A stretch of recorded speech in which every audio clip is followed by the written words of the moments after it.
We continue on here then with The Way of Abiding by Longchenpa. We're now at the second of his theme, openness, or Pema Chodron refers to it just as emptiness, and there's certainly a link to that understanding. And so it begins now. The second Vajra topic is that of ascertaining the nature of openness, showing that all phenomena are such that they cannot be refined by restrictions or extremes. As we go through this, you see that there are a lot of connections that he draws between this idea of openness and the previous idea that we were looking at, which is ineffability. Okay, so through this openness, we achieve a sense of ineffability as a part of that. So revealing the key point, the first part here from the root text, it says, having come to a thorough understanding of the way of abiding as ineffability, one reaches the definitive conclusion that its nature is openness. The transmission of Adiyoga, the very pinnacle of all spiritual approaches, is like space, without limit or center. The greatest of the great is the spacious mind of Samatbhadra, its nature a supreme and uninterrupted evenness. So this idea of openness, connecting, as I said, with ineffability, he talks about it being like space, and yet it is not defined by restrictions or extremes. So space is very difficult to articulate. Even scientists have a great deal of trouble saying what space actually is, as if it was something. And so the same is true with this idea of openness that we're talking about here. Hence the ineffability. It's very hard to explain with words. And the next page, in the middle of the page on 144, the essence of openness is talked about here as what simply is, freedom from concepts with no framework. Openness abides, it's supreme and uninterrupted.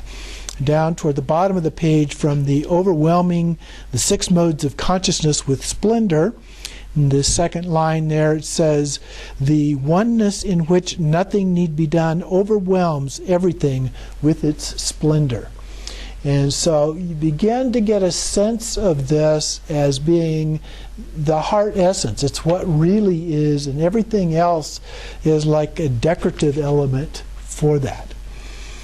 And then on the next page, openness is shown to be like space.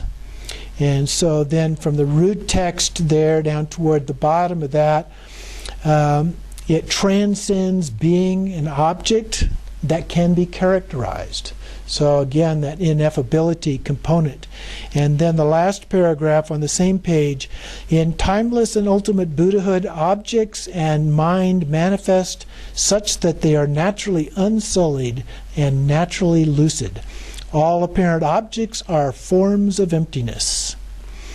And then the simultaneity of awareness and emptiness, or as we say in the Innate Happiness book, awareness, emptiness, combined together.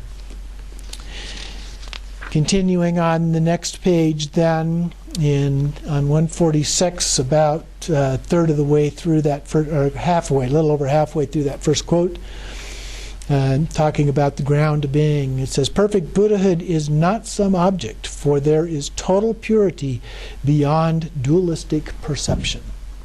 So it's completely beyond the idea of subject-object, of things, of perceptions, and so forth. And so the next category there, openness is shown to entail neither activity nor effort. So in his commentary, just below the root text, in the essence of awareness, there is no view, empowerment, mandala, mantra, levels, paths, or samaya whatsoever. Words and actions are pointless. So it's a little bit like we see in the Heart Sutra. It's not this, not that, not something else. It's transcendent. It's beyond those things. In the middle of the next page, the next topic, spontaneous presence is shown to be naturally pure openness. And then in the commentary, the last part of the last 4 lines of the commentary there, this is the nature of phenomena: expansive openness, great perfection. Apparent phenomena and emptiness are spontaneously present within the scope of awakened mind. Continuing on the next page, 148, the very top. Natural lucidity is shown to be supreme openness.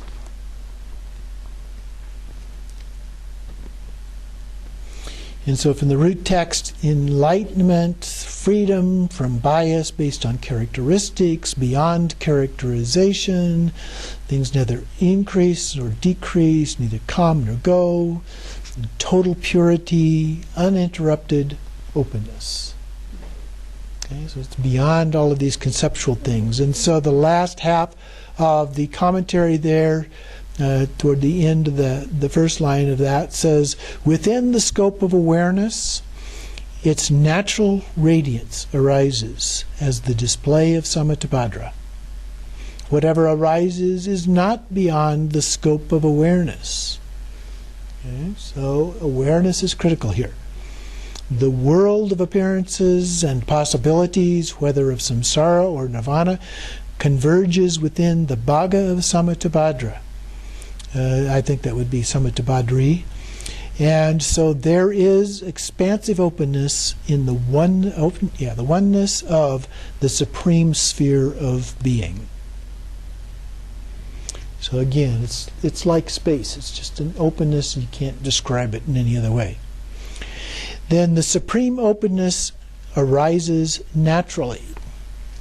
So moving on to the next page, just below the root text, whatever arises does so as the display of natural dynamic energy within awareness, like waves on water. And then the next section down toward the bottom, the state in which phenomena are resolved is shown to be the ultimate meaning of openness.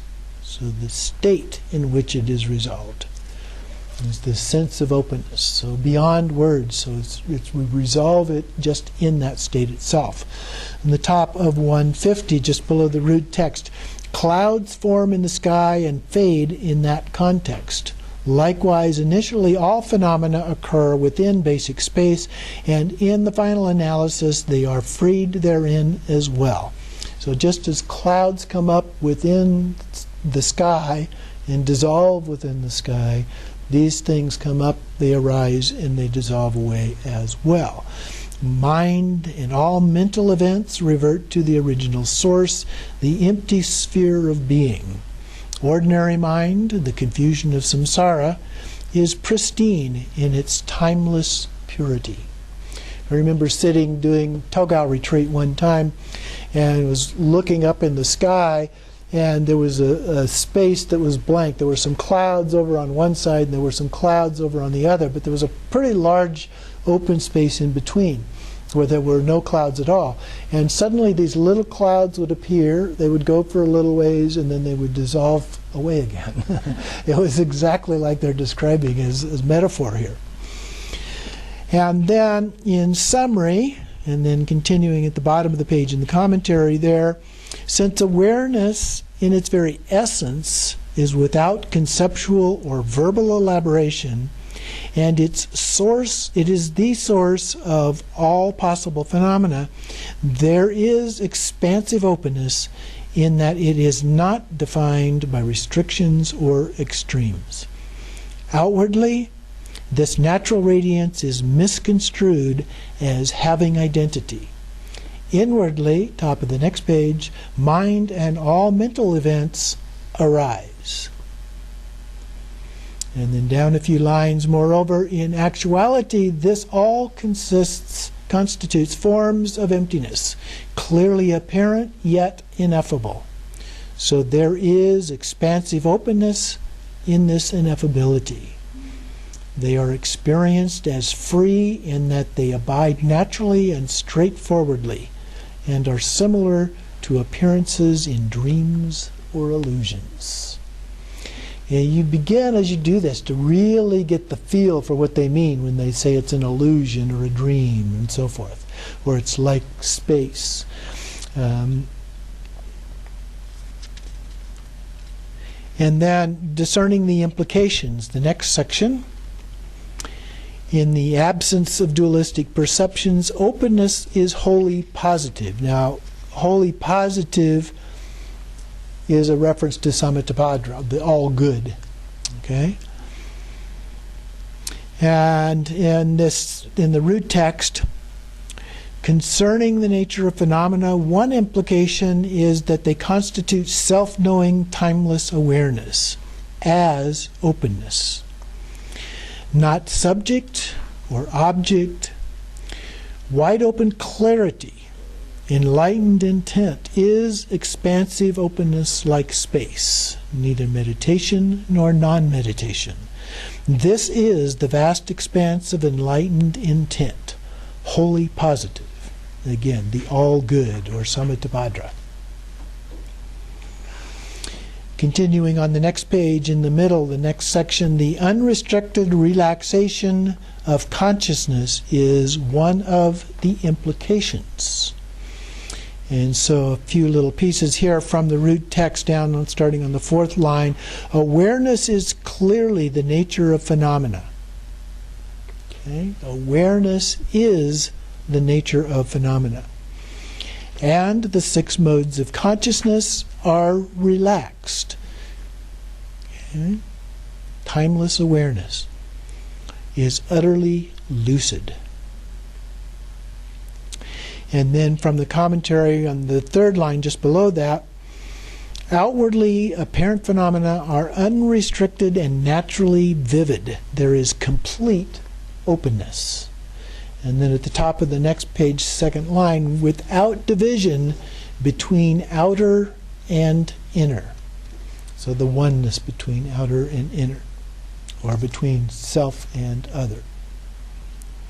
Down at the bottom of the page, another implication is that the natural state of utter relaxation is supreme openness. Now we've been talking about just relaxing into the natural state. Okay? So relaxing is supreme openness. You just relax, the thoughts melt away, the experiences melt away. That is the openness. So in the root text, the last two lines in that page, rest in whatever way is comfortable without tension or looseness. As the Buddha said, not too tight, not too loose. And then at the top of the next page in the commentary, he says there is one content. The body and speech and mind are utterly relaxed in their natural condition. Thus, objects in mind are free in their non-duality, naturally abiding openness, or dharmakaya, awareness that is empty and yet lucid. So it's not just a void. There's this luminous or lucid nature to this, a sense of knowing associated.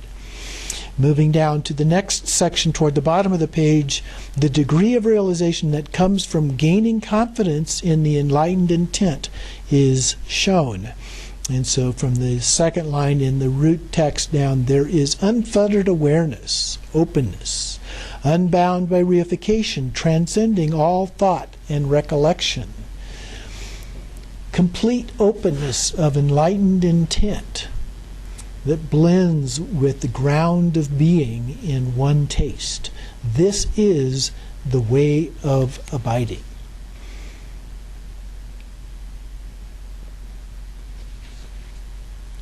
Moving on to 156, embracing the larger scope. It is to openness that the timeless seal of Vajra basic space is applied. Starting with the second line in the root text, awareness free from the turmoil of thought is embraced. The Vajra dance is unrestricted and uninterrupted nature of phenomena. And I like that term, the Vajra dance. This display, the dance. So from awareness becomes our awareness of things, and that is the Vajra dance. And then from the commentary, starting down on about the 5th line, a little ways in, one embraces this without rejection or acceptance by allowing it to be free within supreme spaciousness. So we just accept it as it is. We don't judge it. We don't label it or anything else. We just do it. Again, I'm reminded of the experience of the Buddha under the rose apple tree. Just sitting there and experiencing it. Continuing on the next page, on 157, the next section, the universal scope of awakened mind is revealed. In the second line of the root text, being natural manifestations that are empty and without true existence. The phenomena of the universe, whether samsara or nirvana, manifest within mind, the vast expanse, but have no substance. Okay? We see them, and yet they just are in our mind. And in the brain series in PBS, talking about the brain, talked about what we normally call reality having no substance whatsoever. It's just a bunch of waves of energy. And so those waves of energy are nothing at all like what we perceive it to be. We see, hear, and so forth one tiny, tiny fraction of all that is out there. In the visual one, as I recall, I may be off a little bit here, but it was like 1/1,000,000th of the electromagnetic spectrum. And so it is completely different. There is no color, as just as one example. And what we perceive as color is all manifested in our brain. And we don't know how it does that. We have no idea yet. Maybe someday we will, but yet, at this time, we don't have any of that. So it's just not the way we think it is. Continuing on page 157, the universal scope of awakened mind is revealed. In the second line, being natural manifestations that are empty and without true existence. I think I read that one. Okay. Let's go on. Did I read that one or not? And then, so then going on to page 158. This is the larger scope of awareness itself. In the root text, third line, the scope of openness itself. Third line there, within awareness, all that manifests, and then down a few lines, is the larger scope of awakened mind.